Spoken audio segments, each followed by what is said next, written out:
बढ़ता जा रहा है, गर्मी लगातार पड़ रही है और इसी के साथ में मध्य प्रदेश में चुनाव की गतिविधियां भी दिखाई दे रही हैं।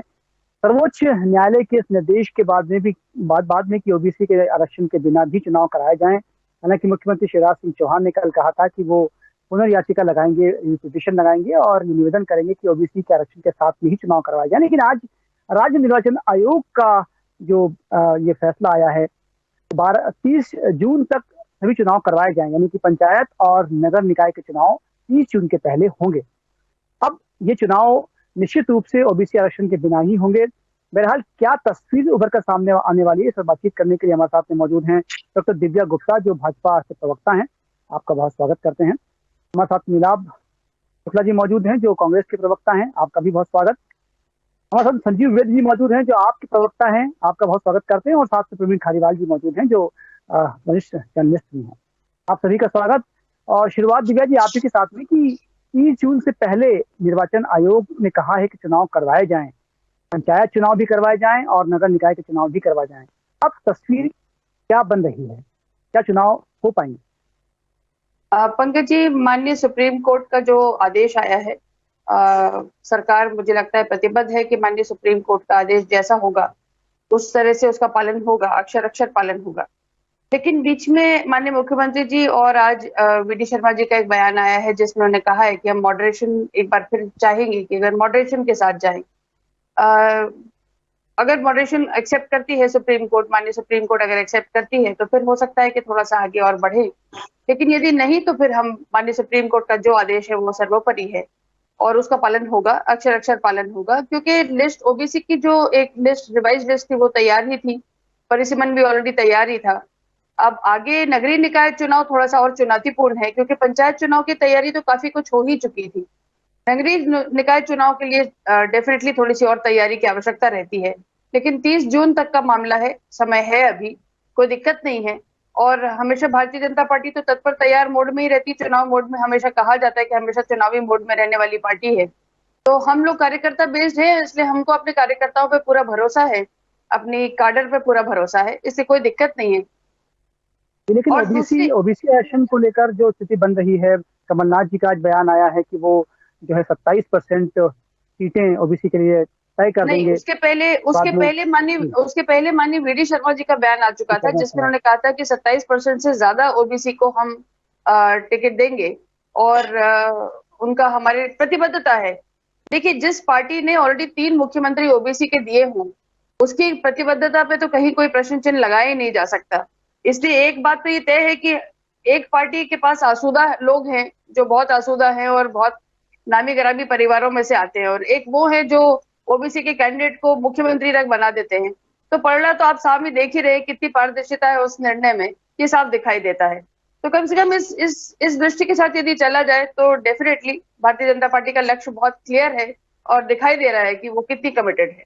तीसरी इंपॉर्टेंट बात यह कि पंचायत चुनाव में चूंकि अगर पार्टी चिन्हों पर अगर चुनाव नहीं लड़ा जाता तो फिर मुझे लगता है कि फिर कांग्रेस को इतनी सारी तकलीफ क्यों थी, ये बात मुझे आज दिन तक मेरे ना गले उतर रही है ना मुझे समझ में आ रही है कि अगर आप इतने हितैषी थे तो फिर कोर्ट क्यों गए थे। इस बात का प्रश्न हम बाद में और फिर से शायद ले सकते हैं। पहले आप बाकी प्रवक्ता के तौर पर नीलाद जी क्या लगता है, जो दिव्या जी ने प्रश्न उठाया है कि आखिर कांग्रेस को तकलीफ क्या है, क्या समस्या है?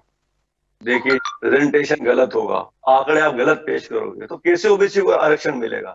48% के आंकड़े आप कहां से लाए? आपने सीधे सीधे 26% आबादी को गुमराह किया। आपने जानबूझकर लापरवाही करी। कोर्ट में आज मजबूती के साथ इस वर्ग के आरक्षण के लिए आप खड़े नहीं हुए। आपने गलत आंकड़े पेश किए। आप आरएसएस के एजेंडे पर काम करे, सुनियोजित षड्यंत्र का शिकार किया आपने ओबीसी को। तो आपकी योजना थी कि ओबीसी को आरक्षण नहीं मिले और आप उसमें कामयाब भी हो गए। अब आप कह रहे हैं वापस जाके इसको रिव्यू पे जाएंगे। 99.9% में रिव्यू खारिज हो जाते हैं। अब आप अगर चुनाव नहीं कराते तो कोर्ट की अवमानना हो जाएगी। तो चुनाव कराना तो जरूरी है। तो आप एक षड्यंत्र आपने बनाया, एक प्लानिंग बनाई और ओबीसी के खिलाफ आपने एक वातावरण तैयार कर लिया और आरएसएस एजेंडे पे काम करते हो दरकिनार कर दिया। ये आपकी योजना थी। मतलब आप चाहते नहीं है कि ओबीसी को आरक्षण का लाभ मिले। हम शुरू से कह रहे हैं कि 27% आरक्षण पे तय करो, चुनाव कराओ, लेकिन सरकार ने उसको जी, अब जो बीडी शर्मा जी का कहना है, कमलनाथ जी ने कहा है 27% आरक्षण सीटें दी जाएंगी, आरक्षित की जाएंगी, और बीडी शर्मा जी का साफ कहना है कि 27% से ज्यादा सीटें वो दे देंगे, तो ओबीसी के पक्ष में भी खड़े हुए दिखाई दे रहे हैं। ओबीसी के पक्ष में खड़े होते तो कोर्ट में क्यों नहीं खड़े हुए? क्यों गलत आंकड़े दिए आपने? आपकी नियत में खोट है ना, सत्यता तो ये आप चाहते ही ओबीसी को आरक्षण देना। ये आप तो खुद ही कहते हैं ब्राह्मण बनियों की पार्टी है आप तो आरएसएस के एजेंडे पर काम कर रहे हैं, आप ओबीसी को दरकिरार करना चाहते हैं। आपने एक षड्यंत्र थे उसे घर बिठा दिया और आप उसे लॉलीपॉप देने के हम टिकट देंगे, तो सब सामने दिव्या जी कुछ कहना, दिव्या जी बात का जवाब देना चाह रही हैं। ये करने की बातें हैं और कुछ भी नहीं है। एक लॉलीपॉप देते कि ओबीसी कुछ कहना चाह रही है। पंकज जी, मैं सिर्फ नीलाभ जी से बार बार एक बात का, थोड़े इतने भयग्रस्त क्यों रहते हैं? बार बार आरएसएस का नाम लेकर आना थोड़ा सा मुझे लगता है बहुत ही भयाक्रांत रहते हैं। पार्टी अपने आप में बहुत अच्छी सक्षम है और बहुत अच्छा काम करने में लगी हुई है। हर बात पे, हर विषय पर कांग्रेस का एक ही मुद्दा घूम फिर के इनकी सुई अटक जाती है, आरएसएस पर आके अटक जाती है। क्या हमारी अपनी कोई आइडियोलॉजी, हमारी अपनी कोई थिंकिंग, हमारी अपना कोई विजन मिशन नहीं है क्या? हम उसके साथ नहीं चल सकते क्या? बार बार आप एक चीज को लेके आपकी सुई क्यों अटक जाती है? क्यों? एक सेकंड और दूसरी सर, नहीं सर, बिल्कुल गलत बात है। जैसे आप लोगों की चाबी एक आपका हाईकमांड में बैठा हुआ आपको घुमाता रहता है और आप उस चाबी से घूमते रहते हैं। नहीं सर, आपका भी हाईकमान है जो आपके हाईकमान आपको बहुत आदेशित करता है, जिस आदेश का आप लोग पालन भी नहीं करते हो। नजर बात तो ये हाईकमान को मानना पे बुरा भी नहीं है, देखिए। नहीं पर उसका पालन होता नहीं है सर। मेजर बात ये हाईकमान के आदेश का भी पालन नहीं होता है। वो आदेश संजीव जी हमारे साथ में है, संजीव जी आप पार्टी के हैं और संजीव जी बहुत निष्पक्षता से बात करना चाहेंगे। संजीव जी, अब 30 जून तक चुनाव होने हैं, ओबीसी आरक्षण के बिना चुनाव होने हैं और बीसी शर्मा साहब 27% ज्यादा आरक्षण हम देंगे। आपको क्या लगता है अब क्या स्थिति बनने वाली है? जी मैं फिर से सुनना चाहूंगा आपका क्वेश्चन। एक्चुअली ऑडियो प्रॉब्लम आ रही है यहाँ पे। जी देखिए, मैं अभी आपको आवाज आ रही है? जी जी जी आ रही है सर। जी चुनाव चूंकि 30 जून से पहले है, राज्य निर्वाचन आयोग ने कह दिया है कि 30 जून से पहले दोनों चुनाव करवाए जाएं, पंचायत चुनाव भी करवाए जाएं और नगरीय निकाय के चुनाव भी करवाए जाएं। अब बिना आरक्षण के चुनाव होना है। क्या तस्वीर उभर कर सामने आने वाली है? क्योंकि ओबीसी आरक्षण को लेकर तो लंबे समय से पंगा चल ही रहा है और सुप्रीम कोर्ट ने साफ कह दिया था कि आप आरक्षण के बिना ही चुनाव करवाए जाएं। ट्रिपल टेस्ट का जो है वो पालन पूर्ण हो नहीं पाया भाजपा के द्वारा। तो अब क्या स्थिति बनती हुई दिखाई दे रही है? आपको क्या लगता है? देखिए, स्थिति तो एकदम सामने है। राज्य सरकार को अब सुप्रीम कोर्ट के इस आदेश का पालन करना ही पड़ेगा। सुप्रीम कोर्ट के आदेश को मिलते ही इलेक्शन कमीशन जो है अपने इलेक्शन मोड में आ चुका है बिल्कुल।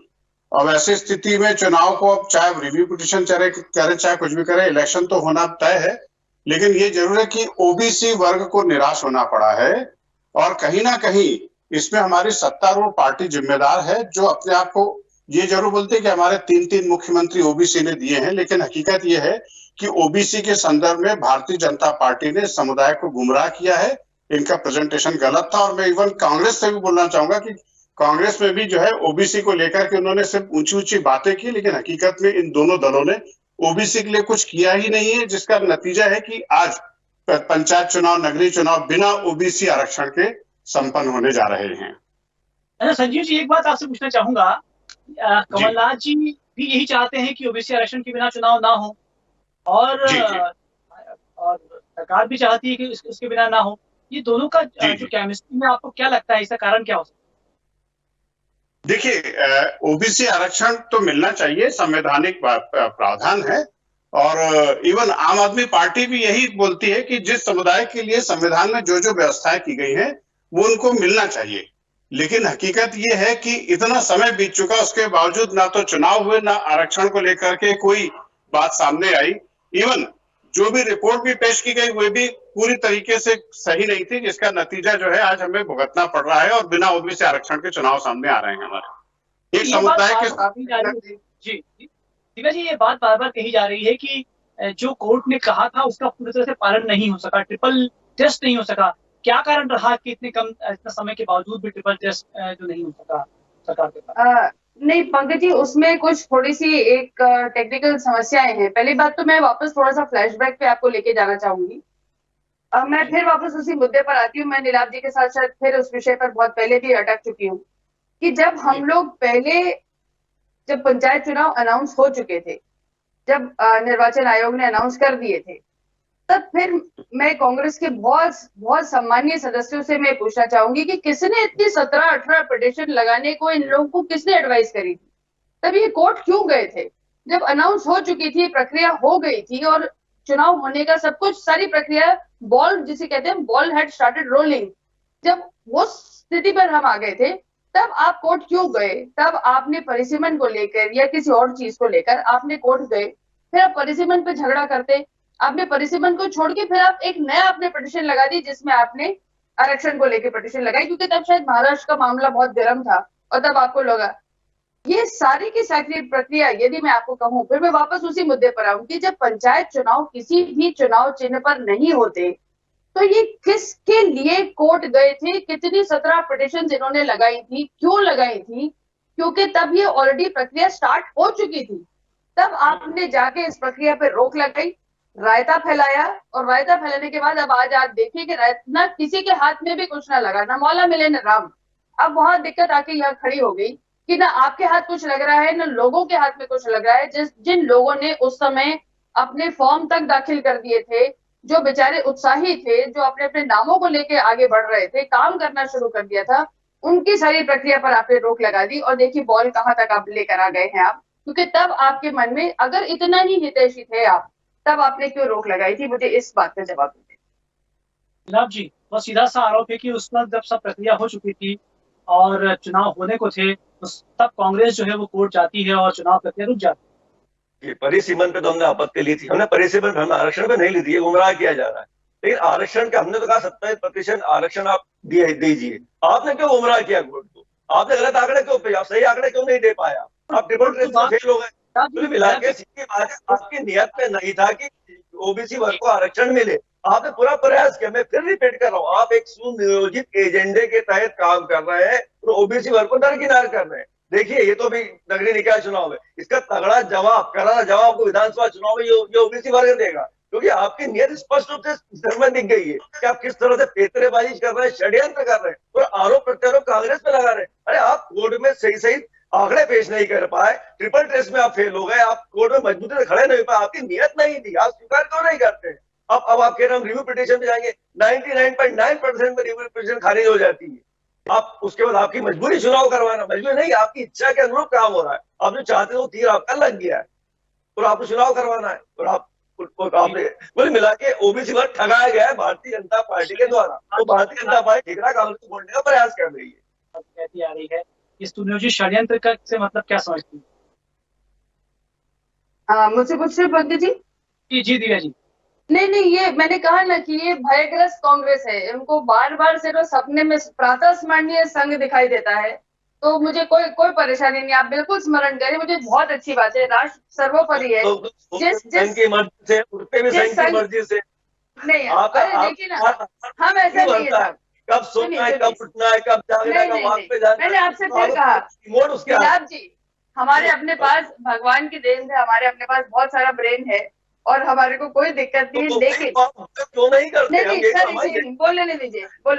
मेरा सिर्फ आपसे ये कहना है, कहीं से भी ये सुनियोजित षड्यंत्र का हिस्सा नहीं है, क्योंकि मैंने आपको फिर कहा, ओबीसी हितैषी भारतीय जनता पार्टी कितनी है इसको प्रमाण देने की आवश्यकता नहीं है, क्योंकि हम तो वो लोग हैं जिन्होंने 3 मुख्यमंत्री दे दिए साहब। आप एक का नाम तो बताइए, कौन से आपके एक पद पर किस ओबीसी वर्ग को आपने बिठाया है, सुसज्जित करा है सर?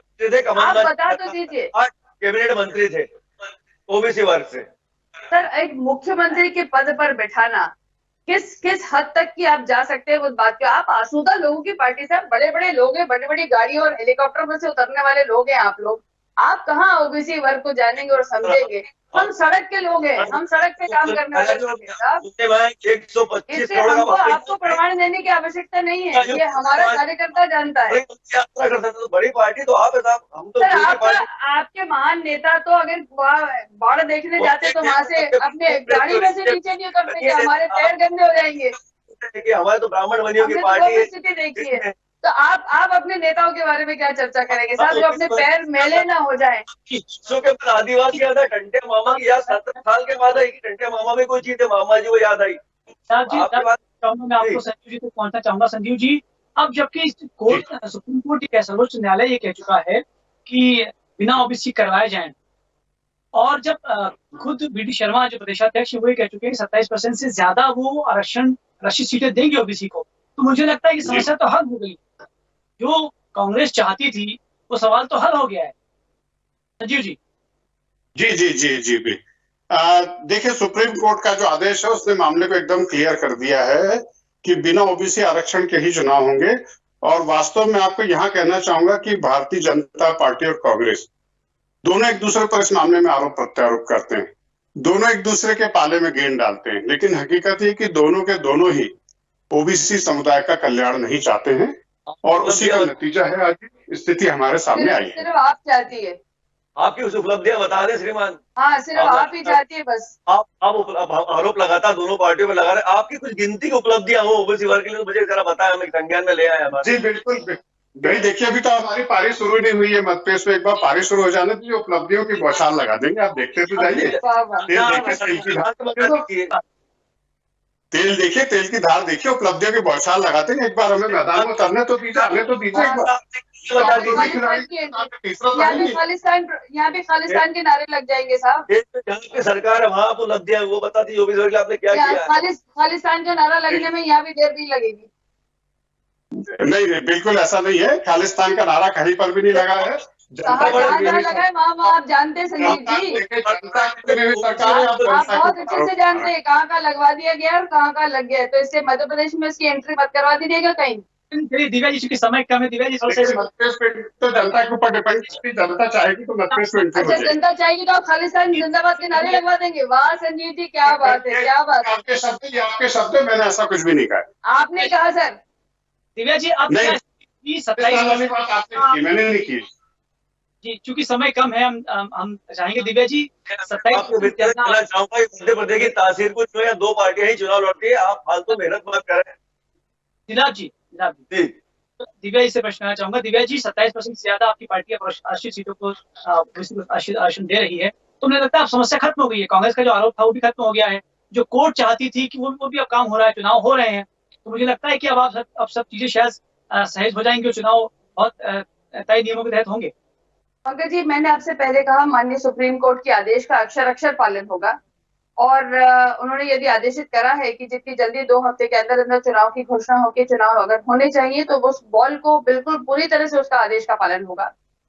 जो बात मॉडरेशन की जा रही थी, वो मॉडरेशन इसलिए की जा रही थी कि अगर यदि कोई संदेह हो तो उसको पेपर पे लेकर आ जाया जाए, ब्लैक एंड व्हाइट हो जाए, तो उसमें थोड़ा सा ठप्पा लग जाता है। लेकिन भारतीय जनता पार्टी 27% से ज्यादा लोगों को सीट देगी, ये तो ऑलरेडी अनाउंस कर ही दिया है, कमिटमेंट हो ही गई है। तो इलेक्शन प्रक्रिया जैसी चलनी है वैसी चलेगी, चुनाव प्रक्रिया जैसी चलनी है वैसी होगी, और आरक्षण हमारे दिल में है, हमारे मत में है, हमारे अंदर है, और हम जानते हैं कि हमारे कार्यकर्ताओं को हमको सम्मान किस तरह से कब कैसा देना है, इसलिए उसमें कोई दो मत नहीं है, पारदर्शिता है टोटल। आग्रह करूंगा भारतीय जनता पार्टी के टिकट वितरण के बाद एक डिबेट और रख लें, ताकि दूध के उधर पानी का पानी हो जाए। जब अभी टिकट की लिस्ट जारी होगी हम देखना चाहेंगे कितने ओबीसी को आपने टिकट दिया। बिल्कुल सही, हाथ कंगन को आरती क्या रख ली जाए। जनाब जी, दिव्या जी से अंतिम प्रश्न है। दिव्या जी, जो मुख्यमंत्री शिवराज सिंह चौहान कल कह रहे थे कि वो रिव्यू पिटीशन पर जाएंगे सुप्रीम कोर्ट में, तो क्या अब रास्ता खुला हुआ है? देखिए, उन्होंने सारे के सारे विधि विशेषज्ञों से सलाह ले रहे हैं, चल रही है। तो अगर रिव्यू पिटीशन या मॉडरेशन दोनों में से जो भी सही होगा उसके हिसाब से कदम उठाया जाएगा। रिव्यू पिटीशन की यदि एक्सेप्टेंस रही माननीय सुप्रीम कोर्ट में तो उस पर आगे कदम करेंगे, यदि नहीं, हमारे विधि विशेषज्ञों ने यदि राय दी तो फिर हम मॉडरेशन पर जाएंगे। तो वो डिपेंड करेगा कि विशेषज्ञ क्या राय देते हैं उसके हिसाब से। और माननीय मुख्यमंत्री जी ने यदि अपनी विदेश यात्रा कैंसिल करके इस विषय को इतनी महत्ता दी है, तो आप समझ सकते हैं कि पार्टी कितनी संवेदनशील होगी और इस काम को लेकर किस तरह से आगे बढ़ रही होगी।